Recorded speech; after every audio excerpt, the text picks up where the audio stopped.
Hello, everybody. Good morning. I hope you can all hear me. Welcome to this second YPIC webinar with Kathryn Lilley on the importance of finding the right mentor for you.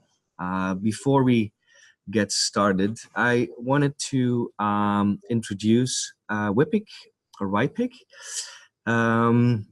Because the way this webinar came to be was because Kathryn already joined us in an earlier event at YPIC 2018 this spring. These are two flyers where we summarize everything we have been doing there, or what we did there. We had great names, big people coming along to share their insights on career in science, because that is what YPIC is standing for. We try to work on these things that you rarely hear about. The actual science is what conferences are all about. You've got the posters and the orals, but your career is a complex path, and there's quite a bit to be learned from the senior researchers. They too are actually people you sometimes might be doubting. So this is what we are all about, and this is just an overview of what we stand for. We will be continuing these kind of events in the future. We will be present at YPIC in 2019 in January, the bioinformatics workshop, and we'll be present at the Proteomics Forum in Potsdam next year, and we hope to be there at YPO as well. And each time, this is what we'll try to do there. We'll try to gather young researchers to help them develop, and this is what we stand for. You might have missed the first webinar we had in March. You can still find it online on YouTube. And this was Lennart Martens talking about a peek behind the curtain, what happens to your manuscript or your grant after you've submitted it.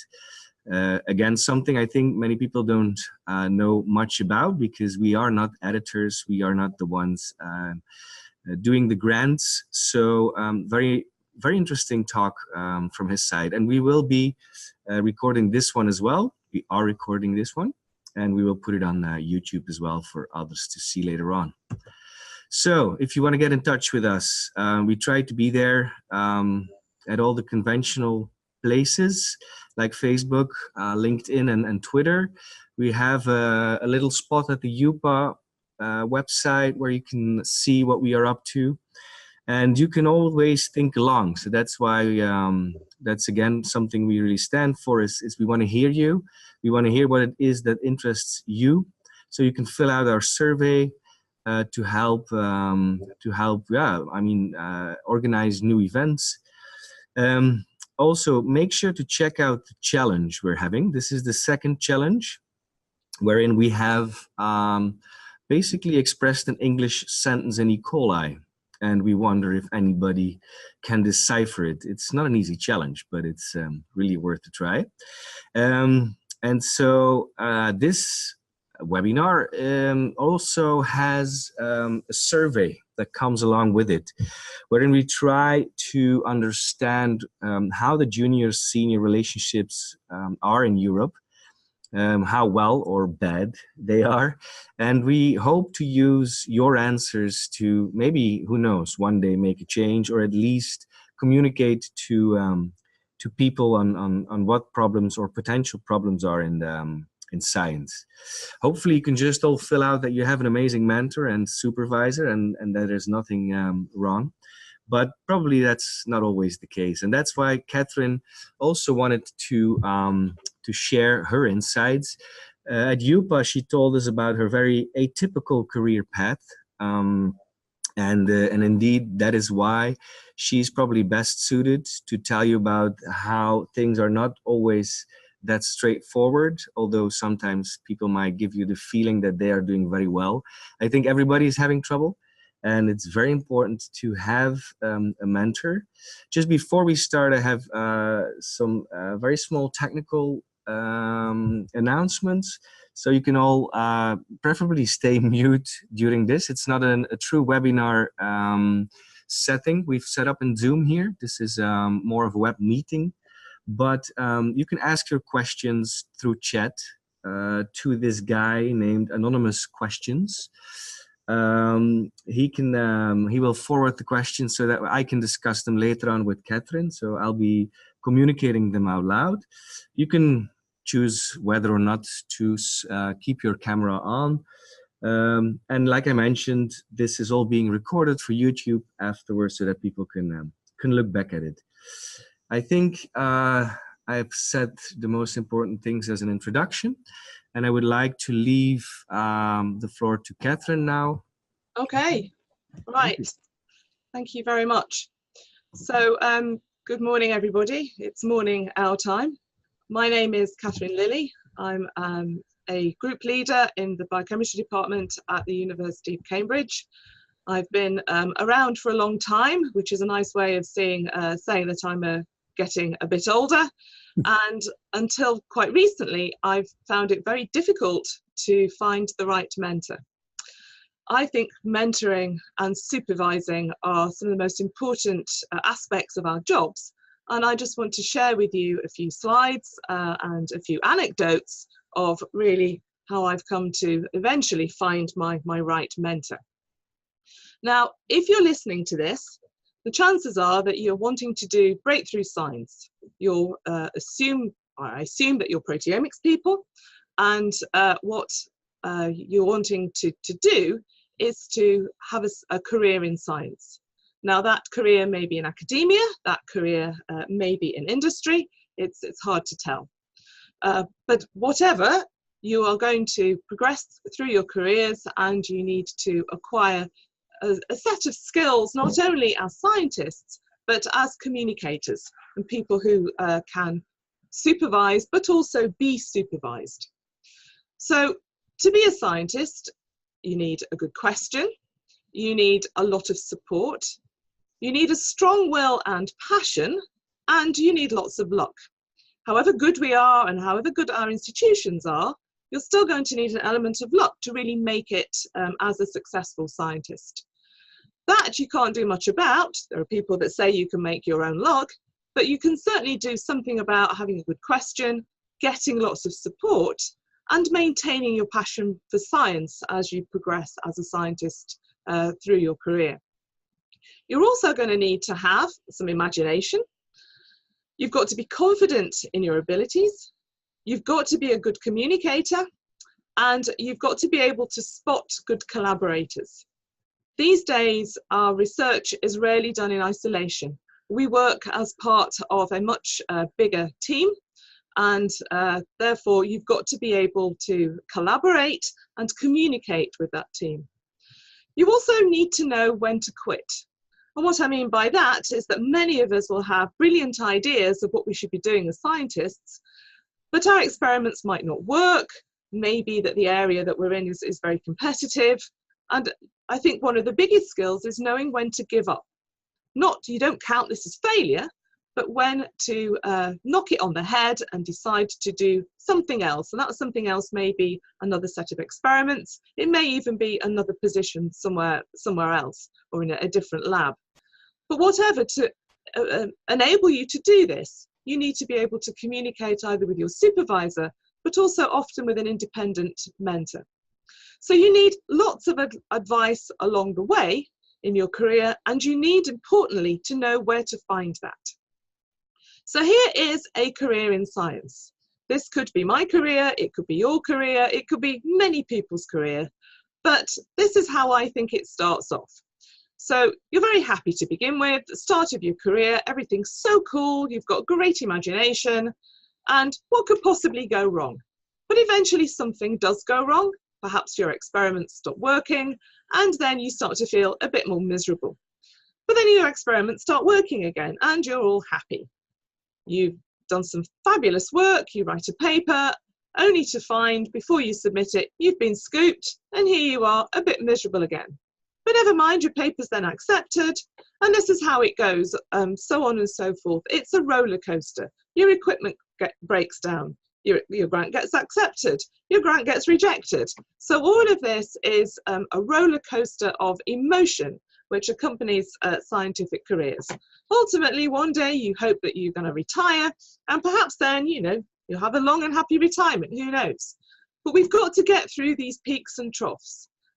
What I've drawn here deliberately is the fact that, to my mind, the peaks actually get less big with time.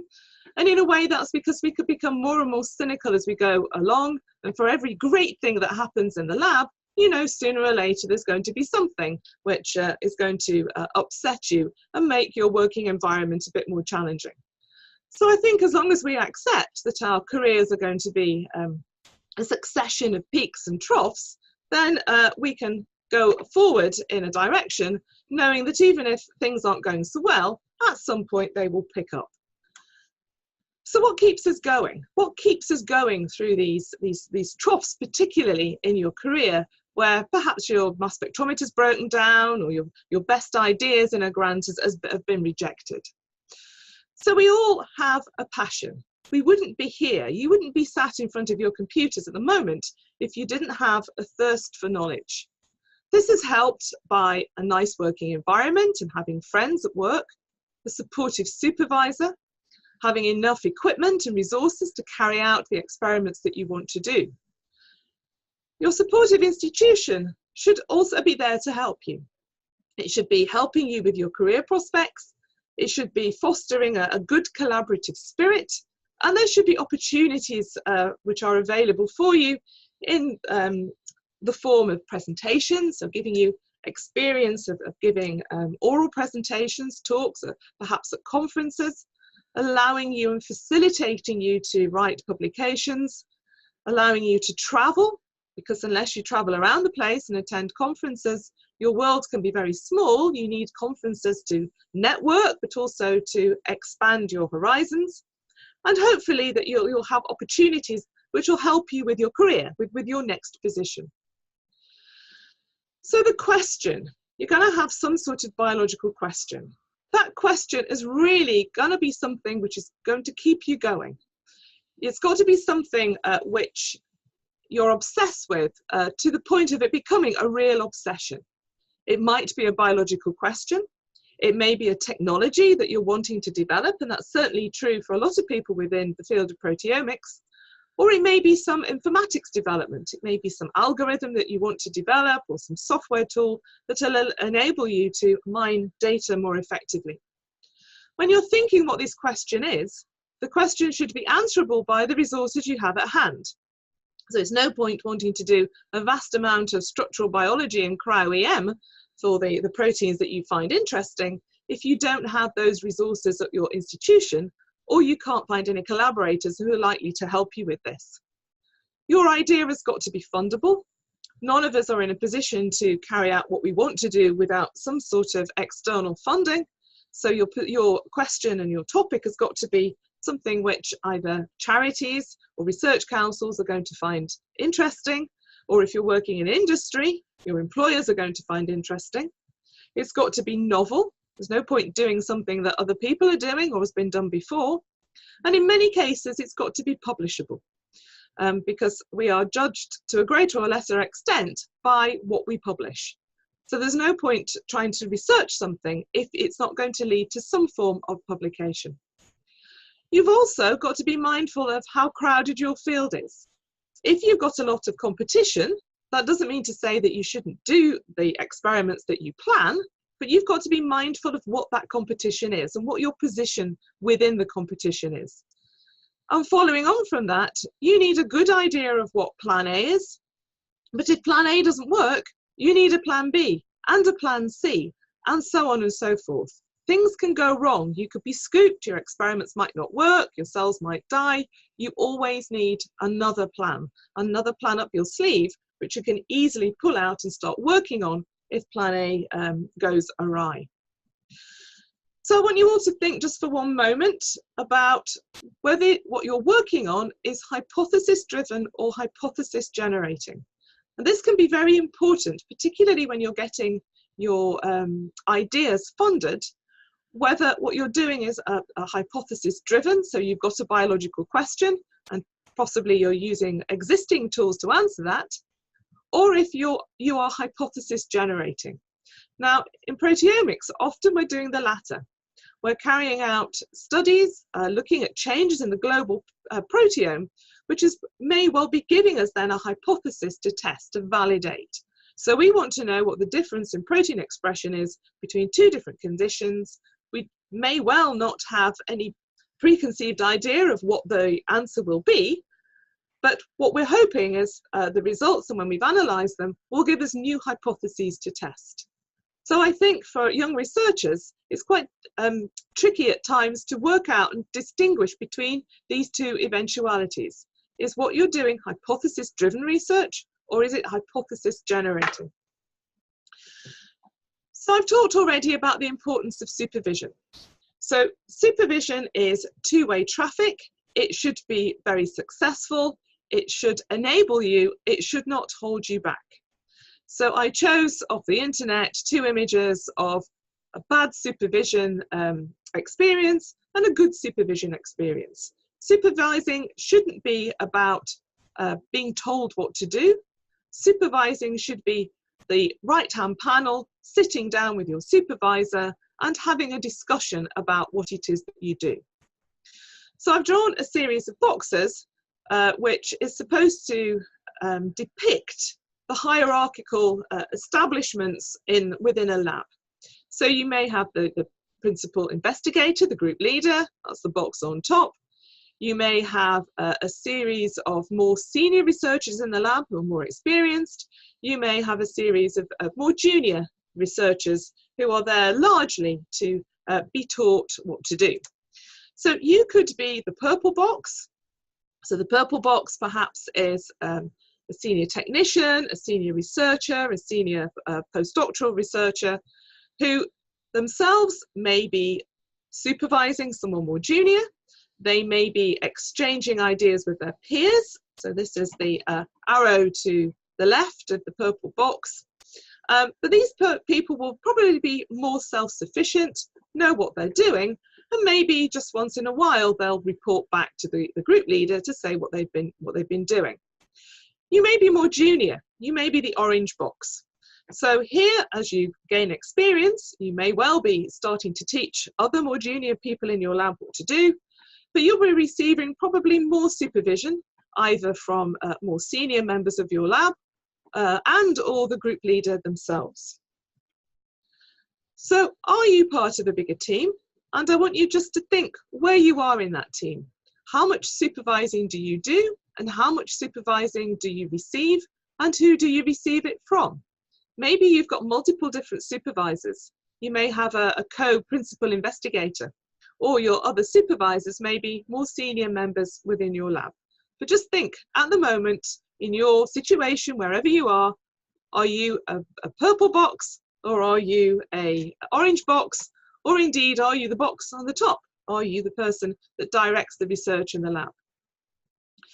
So, are you being supervised by somebody more senior and or supervising peers and junior colleagues yourselves? Now, what I would say for supervision is that no one formula fits all.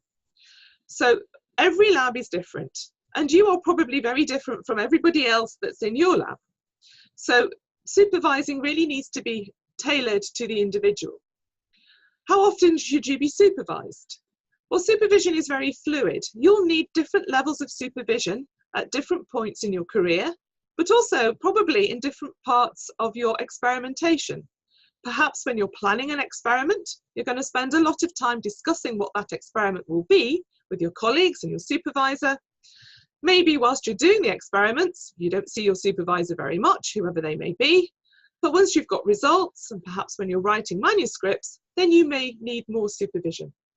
As you're coming to the end of your contracts, perhaps you need more supervision then, as you're starting to think what to do next and to ask advice.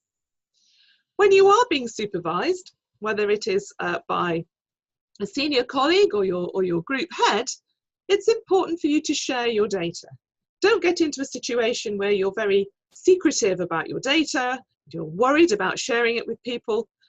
People can't help you unless they have a look what you've been doing. So it's important to get into a mindset where you are prepared to share your data. If you're going to be an independent group leader, you also need to become self-sufficient. So at the beginning of your career, you're probably going to require more supervision, but as you become more senior, the idea is that you become more and more self-sufficient and you need less supervision. You need to be told less about what to do, and you come up with your own ideas. You may still want to share them, and it's important that you do share them, but you should be becoming more self-sufficient as you proceed. You also need your colleagues and your peers to support you, to bounce ideas off and to collaborate. So again, we are part of teams, more likely than not. And as time goes on, these research teams are getting larger and larger, and it's important that you're in a situation and an environment where you do feel supported and you do feel that there are people there to just bounce ideas, plan experiments with, and collaborate. But supervision is two-way traffic. It shouldn't just be down to the supervisor to make the effort to come and find you, to discuss with you what your project is. The onus is on you to get as much out of your supervision as you can. Learning how to be a good supervisor is very important, and it's not necessarily that easy. Supervisors can have a tough time, and realizing that your supervisor is likely to be having a tough time is important. I'll come to that point in a moment. So good supervisors should allow you some level of independence, and it should be increasing with your career. So your level of freedom should expand the further through your career that you go. You shouldn't be a slave to your supervisor. It shouldn't be that every morning your supervisor writes you a long list of things to do and off you go and do them. On the other hand, freedom is something which is difficult to define, because often within a lab, the supervisor has got deliverables on grants or hands tied by the way that the funding comes into the lab, and you will have a series of experiments and deliverables that you yourself have to fulfill. So although you require to increase in the levels of freedom that you have in planning your experimentation, there's often a limit to what that can be. And it's not that the supervisor is trying to stop you doing things, but if your grant means that you have got to work on a certain subject and you've got to deliver certain milestones or achieve certain milestones by the end of the project, then the amount of true freedom that you have could be limiting for good reasons. The other thing that you have to be very mindful of is being distracted. So within our teams, we've all got different roles, but it may be more and more you take on responsibilities for writing grants, for writing papers, for teaching and supervising more junior members of staff. Your supervisor may say, look, I've just been given this manuscript to review, I'm very busy, can you do it at the moment? Maybe that you're sent off to lots and lots of conferences. But ultimately, you have to work out yourself whether these different functions that you're being asked to fulfill are a distraction from your day job. So your day job is usually to do your project. All the things that are written there, you need experience of, but you shouldn't be being taken advantage of, such that you're spending every waking moment writing papers, supervising to the point that you're not doing your own project at all, reviewing tons of manuscripts, and are going to so many conferences that you're not actually making very much progress on your project. Work-life balance is a very difficult thing to achieve, I feel, in the job that we do. And you have to be mindful of your main task, but also getting experience of other tasks which are going to enable you in your future career, particularly if you're going to go on and be independent researchers yourselves. So I want you to have a few more thoughts about whether you think you're being taken advantage of. Maybe your supervisors just don't realize how much extra work they're giving you. If you are a very effective and willing member of a team, then it's quite easy for the supervisors just to forget and give you more and more because they know you're a safe pair of hands and you're very reliable. You need to strike a healthy work-life balance. So I just want you to think, is this what I'm doing at the moment? Have I got enough downtime? Have I got a life outside of work? If you tire yourself out and you do too much, you're not going to become effective as a researcher. So it's something always to keep in mind. How is my work-life balance? PIs aren't necessarily selected on their interpersonal skills. So often a group leader will have become a group leader because they're a brilliant scientist, but they're not necessarily a people person. They might not have been on sufficient courses to enable them to be good supervisors. And you might get yourself into a situation where your supervisor's style is not to your taste. A good supervisor will tailor the way that they supervise to the individual, but some might not. Some may be very dictatorial and just tell you what you're going to be doing, might not listen to you, may not entertain any of your new ideas. So what do you do if your supervisor is not dealing with you in the way that you think that they should, or not listening to you? Now, we will go through our careers and have brilliant supervisors and excellent relationships with our supervisors, but sometimes they'll break down. Sometimes our relationships with the people that we supervise break down. So what do we do in these situations? It can be extremely tricky. So this is where the mentors can come in. So there's two pictures here. The evil mentor is an actor who was, I got that picture from the internet. The nice mentor is my mentor. Now, I'm not going to say who my mentor is because I might embarrass him. He perhaps doesn't even realize he's my mentor. He is somebody who I feel very comfortable talking to about my career and my ideas. We meet over a cup of coffee once in a while. We chat generally about all sorts of things, but he's made a big difference to my career, and it's taken a long time to find him. Supervisors are often task orientated. They are very bothered about you completing your work. They're very bothered about you keeping on message. That message will be whatever the research areas of the lab are about. Your mentor should be somebody who's more caring about you in terms of your development. That doesn't mean to say that your supervisor won't care about you, but your mentor rather, won't be a person who's driving you to finish experiments or writing up your thesis in particular time, because they're not directly or shouldn't be directly involved with your project. So having a mentor is very important. They help get things into perspective. As somebody with an outside view of you and an outside view of what you're doing, this is important. Your mentor should not be your supervisor. They should understand what you do. They may not be directly in your area, but they should have a very good idea of what research you're doing and what it means. They should be impartial. Don't choose your supervisor's best friend, for example, or somebody who is likely to be a co-author on your papers or a co-author on grants. They should be relaxed and they should be approachable. The last thing you need is to be uptight whilst talking to your mentor. They should be somebody who you can bounce ideas off of, and somebody that if you have crazy ideas, they're not going to turn around and laugh at you. They are not necessarily your appraiser, and even not necessarily at your host institution. You might choose somebody from a different institution if you think that person will make a good mentor and will understand your project and what you're doing. You should trust them. You should be able to discuss problems with them with confidentiality and have no qualms for thoughts that they may go and tell your supervisor or anybody else, the confidential issues that you may have shared with them. How you deal with your mentor is going to be entirely unique to you. So people will have mentors that perhaps they choose themselves. They will have mentors who they see when they wish to see them, rather than having very strict mentoring times.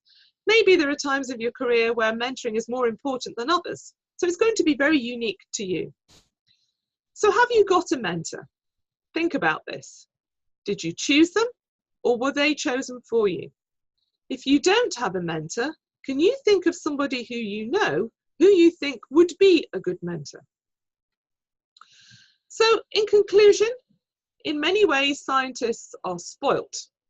We get the opportunity to follow our ideas.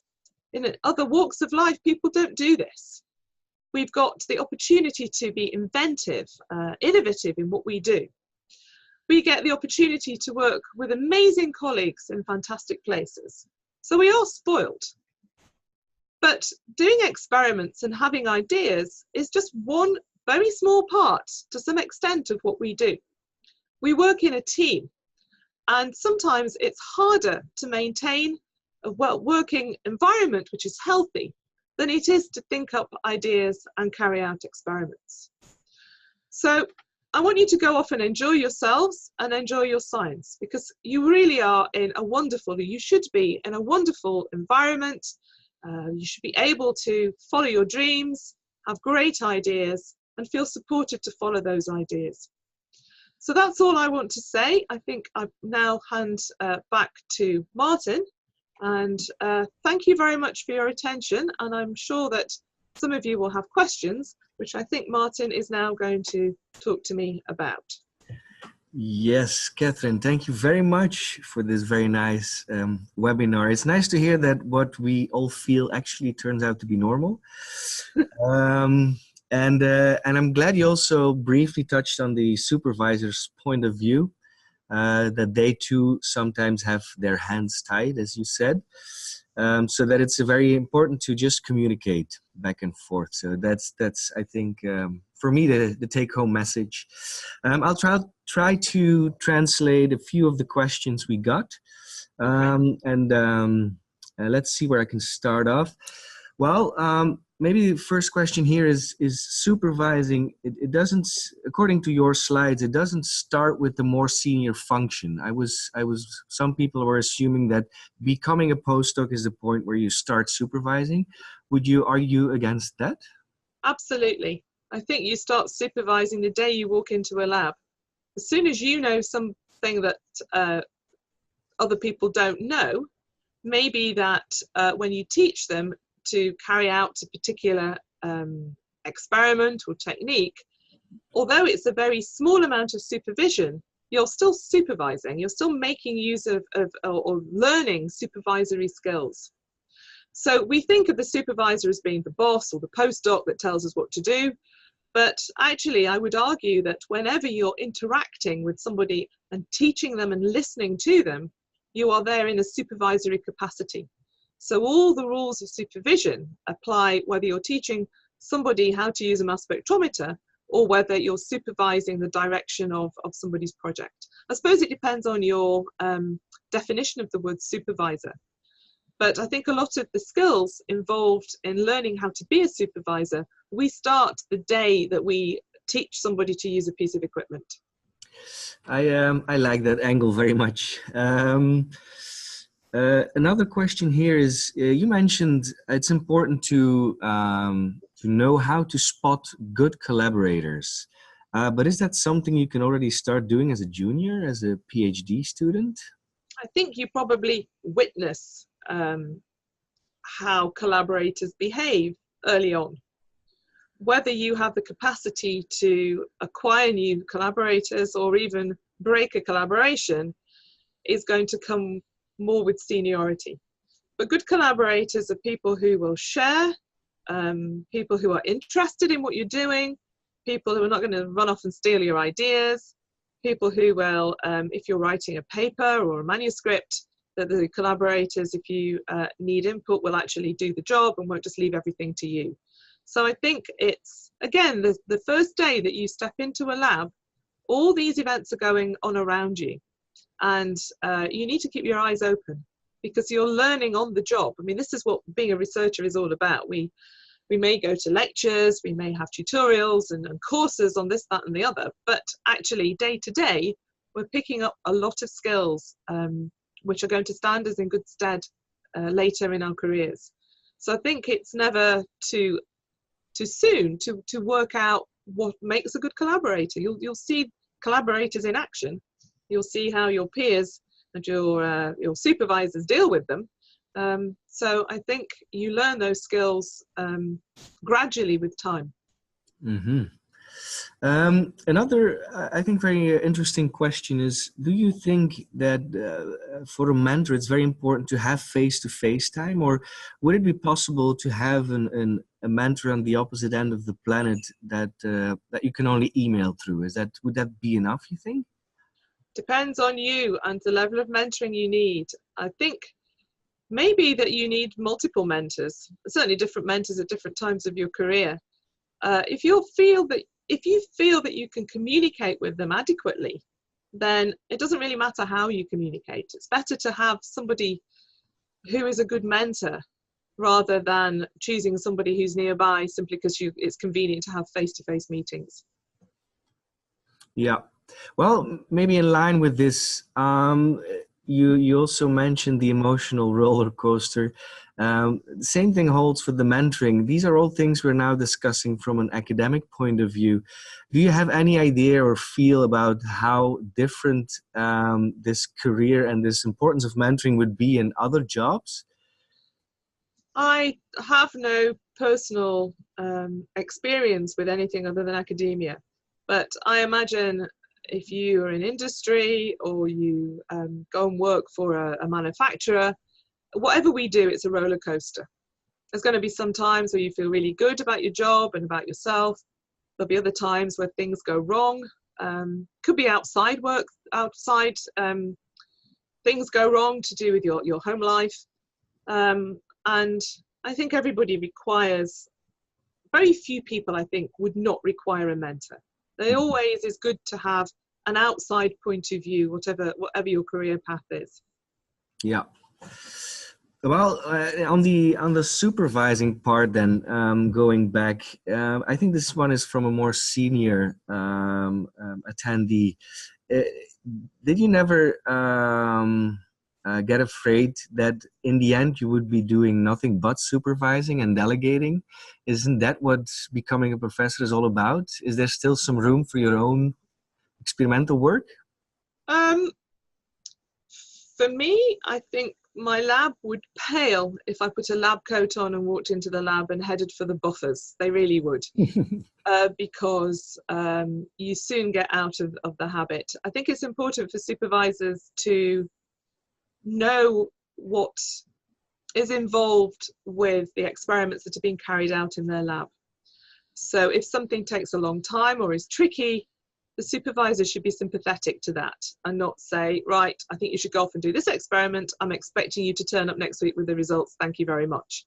So I think a supervisor should always be aware and mindful of the stresses and strains on the experimenter.